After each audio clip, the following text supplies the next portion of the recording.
The cave was silent, except for the sound of shallow breathing. Deep inside, under the dim glow of daylight filtering through cracks in the stone, two predators lay side by side. Creatures the wild had destined to be rivals, never companions. A lion, his golden mane heavy with dust, rested against the cold rock, his eyes dulled with exhaustion. Beside him, a leopard crouched low, her sleek spotted coat trembling as her tail flicked nervously. They should have torn each other apart. Instead, they shared the same darkness, bound by something far stronger than instinct. And when the rangers peered inside that cavern, what they witnessed changed everything they thought they knew about the law of the wild. A lion and a leopard shared one cave. But why? And what happened next will change everything you thought you knew about the wild. Subscribe now to uncover more hidden stories that no one believed were real until we showed them. The sun bled across the African plains, spilling molten gold over a land stripped bare by drought. Heat shimmered like ghosts above the cracked earth. In a hidden gorge, a cave crouched in silence, a hollow scar in the stone, untouched for centuries. Tonight, it would hold a secret the world was never meant to see. Hero came first. A lion, once a king, now worn to bone and dust. His mane, once a crown, hung in clumps, scarred by battles he barely survived. Hunger drove him here, his paws dragging like stones. The cave promised shade, a pause from the cruel glare of the sun. But the cave was not empty. Two green flames glowed in the darkness. Naira stepped forward, a leopard, sleek as shadow, her rosette coat quivering with tension. She had chosen this cave for the same reason, survival. Her kind feared lions, for lions meant death. And yet, here she was, cornered by fate. For a long moment, the world froze. Hero's growl rolled like distant thunder, low and lethal. Naira hissed, her claws sparking against rock. Instinct screamed war, but hunger whispered truce. The lion lowered his head, claiming the cave with a silent command. Naira retreated to a narrow ledge, her body coiled like a spring. The night grew heavy with their breath, their heartbeats pounding in unison. Days crawled by. The drought showed no mercy. Hunting was a graveyard game. The land gave nothing but dust. Yet, somehow they endured. Hero no longer bared his teeth when Naira slipped past him. Naira no longer flinched when his shadow fell across her path. They shared silence like old soldiers, scarred, broken, and unwilling to die alone. Until the day of blood. A dying wildebeest staggered into the gorge, its flank ripped by hyenas. It collapsed near the cave, its life bleeding into the earth. Hero moved first, muscles rippling like coiled steel. Naira followed, her body a streak of hunger and fire. They clashed in a storm of claws and roars, dust rising, blood spraying like rain. Hero's weight crushed her into the ground. Her claws raked his muzzle, carving rivers through his mane. The gorge trembled with their fury. And then silence. The carcass lay torn between them, mangled and red. Hero stood panting, his breath ragged. Naira sprawled near the wall, her flank torn, her chest heaving. They ate in silence, their bodies trembling, not with rage, but with something nameless. Perhaps it was respect. Perhaps it was surrender. But nature does not forgive. Night fell, and with it came the laughter of hyenas, tin shadows slinking into the gorge, eyes glowing like embers.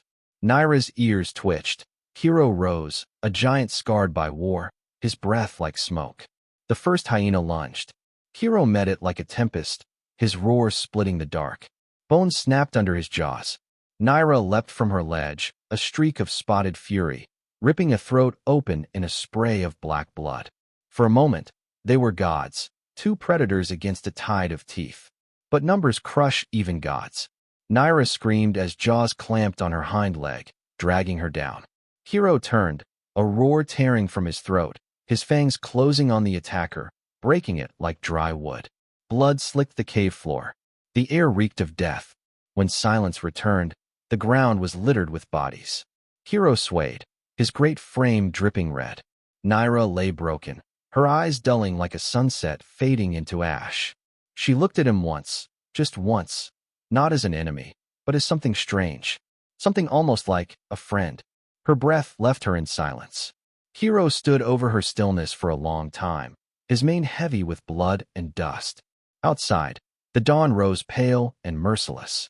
When he finally limped out of the cave, his shadow stretched long against the stone, leaving behind nothing but bones and echoes. Weeks later, rangers found the place. Two skeletons, side by side, claw marks etched into the walls, a story carved in silence. One man whispered, "Nature is cruel." Another shook his head, "Nature is honest." And maybe that was true. In the end, survival is not about victory. It is about what remains when the world strips us bare. The drought had a way of breaking everything: bones, spirits, even the laws of the wild. Days passed in a haze of heat and hunger, and the savanna stretched out like a dead ocean under a sun that refused to blink. For miles, nothing moved except the mirage of life shimmering on the horizon. Inside the cave, time blurred. Hero, the lion who once ruled prides, now dragged himself through existence on the strength of instinct alone. Each dawn, he ventured out, padding across the cracked earth, chasing shadows that promised meat but gave nothing. He returned empty-jawed, his golden eyes dulled with hunger and pain. From her perch high on a stone ledge, Naira watched him with wary green eyes. The leopard was a creature of grace and solitude, born to hunt in silence, born to vanish before a lion ever scented her presence. Yet here she remained, a few paces from death's most ancient enemy. At first, every sound between them was edged with threat: low growls, hissing breaths, the scrape of claws on rock. But as days bled into nights, the edge dulled. Hero no longer bared his teeth when she slipped from the cave at dusk. Naira no longer lashed her tail when his shadow loomed in the entrance. The silence between them changed. It was still heavy, but now it carried something stranger than hatred: understanding. They did not share food. There was none to share. They did not touch. Touch meant war. And yet, in a way too primal for words, they shared something deeper: the knowledge that the world had forgotten them. Then came the day the sky broke. A storm brewed on the horizon, bruising the sky with purple and black. Lightning split the clouds, painting the gorge in white fire. For hours, the two predators crouched in the cave mouth, staring at the promise of rain.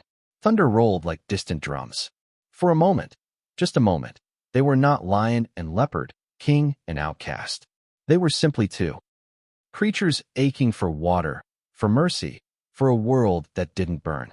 But the rain never came. The storm passed, leaving only the smell of wet dust that mocked their thirst. It was then that fate, cruel and generous in the same breath, sent them salvation. At dusk, a wildebeest stumbled into the gorge, a walking wound, its flank torn open by hyenas. Blood slicked its hide, trailing a crimson river behind it. It collapsed with a hollow thud, ribs heaving like broken bellows. Naira saw it first. Her muscles coiled, every nerve screaming to strike. But Kiro moved like lightning, a blur of tawny fury crashing toward the carcass. The gorge erupted in chaos. Naira launched herself from the ledge, a streak of rosettes and rage, slamming into his flank with claws unsheathed. The lion roared, a sound that split the very stone, and the battle began. Dust exploded as they collided. Kiro's weight pinned her down, his jaws snapping inches from her throat. Naira twisted like smoke, her claws raking deep into his muzzle, tearing crimson rivers through his mane.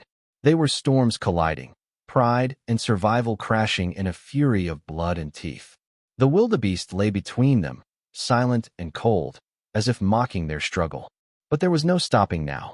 Hunger had its claws in their souls. Finally, breathless, battered, bleeding, they broke apart. Hero stood swaying, his chest heaving like a furnace, blood dripping from his mouth, not all of it his own. Naira crouched low, her spotted coat streaked with red, her sides trembling with exhaustion. They stared at each other, the silence louder than any roar. There was no victory here, no surrender, only necessity. And so, side by side they fed. The first mouthful burned like fire down their throats. The taste of blood was salvation and sin all at once. They tore at the carcass in silence, their flanks brushing, their wounds weeping into the same dust. For a few fleeting hours, the law of the wild bent and broke beneath the weight of hunger. Outside, the night rose, cold and endless. Inside the cave, two killers lay in uneasy peace, their breath mingling in the dark. Neither knew it then, but the storm that had passed was only a whisper compared to the one that waited in the shadows of tomorrow. The gorge was silent, save for the whisper of wind through dead grass. The carcass was gone, picked clean by vultures, its bones gleaming pale under a sun that never softened. Hunger had returned, sharp and merciless. It carved its name into their ribs, hollowed their eyes, and turned every breath into a battle. Hero limped now. The fight with Naira had left deep wounds beneath his mane, raw and festering. His left eye, clawed by her fury, was swollen nearly shut. Each step dragged pain through his frame like thorns under the skin. Naira fared no better. Her hind flank bore the mark of his teeth, a savage crescent of torn flesh. She moved with the stiffness of old grief, every leap measured, every climb shadowed by agony. And yet, neither left the cave. Perhaps because the world beyond offered nothing but dust. Perhaps because, in some wordless way, they understood that leaving meant dying alone. The night it happened began like any other, thick with heat, crawling with stars that shimmered like cold fire. The moon was a blade of silver cutting the sky in two. Naira lay curled on her ledge, her eyes half shuttered against the dark. Hero sprawled below, his breath slow, deep, almost human in its weariness. Then came the sound, a laugh, low and cruel, echoing through the gorge. Then another, and another. Hyenas. Their laughter rose like broken music, weaving through the stones, a sound that turned blood to ice. Hero's ears flicked, his head lifted slowly, eyes burning with old rage. Naira froze, her muscles locking like a bowstring. Shadows moved at the cave mouth, first 2, then 5, then more. 10 pairs of eyes glowed green in the dark, teeth flashing like shards of bone. The hyenas slunk forward, their bodies rippling with hunger and hate. The first one lunged. Hero met it in a storm of fury. His roar shattered the night, rolling through the gorge like thunder. He struck with the weight of a fallen god, his jaws closing on the hyena's skull with a crack that silenced its laughter forever. Blood sprayed across the stone, hot and black. But the others came. They poured in like a tide of teeth, snarling, snapping, their bodies colliding with his in a frenzy of death.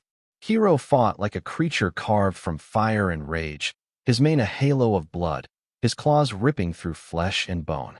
Each roar was a war cry, a vow that he would not fall, not yet. Naira leapt from her ledge, a streak of rosettes and fury. She hit the nearest hyena like lightning, her jaws crushing its throat in a spray of gore. She spun, claws slashing open bellies, painting the walls with darkness.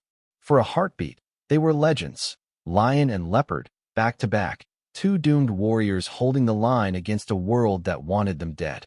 But numbers crush even legends. A hyena clamped its jaws around Naira's hind leg, dragging her down. She screamed, a sound so raw it seemed to tear the sky apart. Hero turned, his vision swimming red, and hurled himself into the fray. His jaws closed on the attacker's spine, snapping it like dry wood. Another hyena lunged for his throat. He crushed its skull, but teeth sank deep into his flank, ripping muscle from bone. The cave was chaos, snarls, screams, the wet sound of flesh tearing. Blood slicked the floor, pooling black under the pale eye of the moon. When it was over, silence fell like a shroud. The ground was littered with bodies, broken and still. Hero stood swaying, his great frame drenched in blood, some his, some theirs. His breath rasped like torn drums, every exhale a struggle. Naira lay near the wall, crumpled like a fallen star. Her spotted coat was soaked in red, her chest rising in shallow, broken gasps.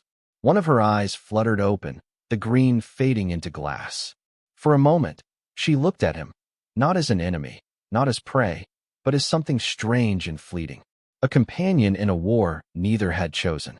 Hero lowered his head, his mane brushing her fur. He made no sound. There were no roars left in him, only silence. Dawn crept into the gorge like a hesitant ghost, bleeding pale gold over a battlefield of silence. The hyenas were gone. What remained of them lay twisted in death, their laughter forever muted. The cave reeked of blood and dust, of things that could not be washed away. Hero did not move at first. He stood swaying in the mouth of the cave, his mane matted with gore, his flanks carved by a dozen wounds that burned like fire in his flesh. His breath rasped in shallow bursts, each one dragging agony through his chest. Behind him, Naira lay still. She had not died in the night. Somehow, against all reason, her breath had clung to her like a stubborn shadow. But now, with the sun painting the rocks in fire, her body was barely more than a whisper of life. Her sides rose and fell so faintly that the air itself seemed afraid to disturb her. Hero turned, slowly, as if the weight of the world hung on his mane. His eyes, once bright with pride, were dull now, clouded by exhaustion and something heavier, grief. He limped toward her, every step leaving a scarlet print on the stone. Naira's eyes fluttered open, green fading into gray like the last leaves before winter. She looked at him, not with fear, not with hatred, but with something raw and unspoken. Perhaps it was recognition. Perhaps it was surrender. For a long moment, time held its breath. Two predators, born to be enemies, bound by a cruel thread of fate. Hero lowered his head, pressing his blood-soaked mane against her spotted fur. No roar left his throat, no growl of dominance. Only silence, heavy, endless, final. Her breath left her in a sigh, soft as wind through dead grass. And then there was only one. The lion did not leave her side for hours. He stayed as the sun climbed, as vultures circled in the pitiless sky. Hunger gnawed at him, thirst burned his throat, and still he stayed. Perhaps because leaving would mean admitting the truth, that the world had taken everything from him. When he finally rose, it was with the slowness of a monument crumbling to dust. He limped to the mouth of the cave, his shadow stretching long and thin across the rocks. He paused once, looking back at the stillness behind him, the body of a creature who had once been his enemy and had become something he could never name. Then he stepped into the blaze of the Savanna. The sun swallowed him whole. Weeks later, men found the cave. Rangers in khaki uniforms, their boots crunching over stones, their voices hushed like mourners in a temple. They saw the claw marks etched into the walls, the bones of hyenas scattered like broken promises, and two skeletons lying close. One massive, crowned with a mane turned to dust, the other small, spotted, elegant even in death. One ranger knelt, tracing the marks on the floor with trembling fingers. They fought together, he murmured. Another shook his head slowly. Nature is cruel. The first man looked up, his eyes lost in the endless sky. No, he whispered. Nature is honest. And maybe that was the truth. The wild does not tell stories of heroes and villains. It speaks in hunger and blood, in silence and dust. It reminds us that even enemies can find something like grace when the world burns around them. But grace is never free. The wind rose, scattering sand across the cave floor, erasing the last traces of their struggle. Soon, even the bones would vanish. Only the echoes would remain, echoes of a lion and a leopard who defied the law of the wild, if only for a heartbeat, and paid for it with everything they had. And somewhere, far beyond the reach of men, the Savanna slept on, cruel, honest, eternal. If you were in that cave, watching a lion and a leopard share the same space, what would you do? Stay quiet or try to save them? Tell us in the comments.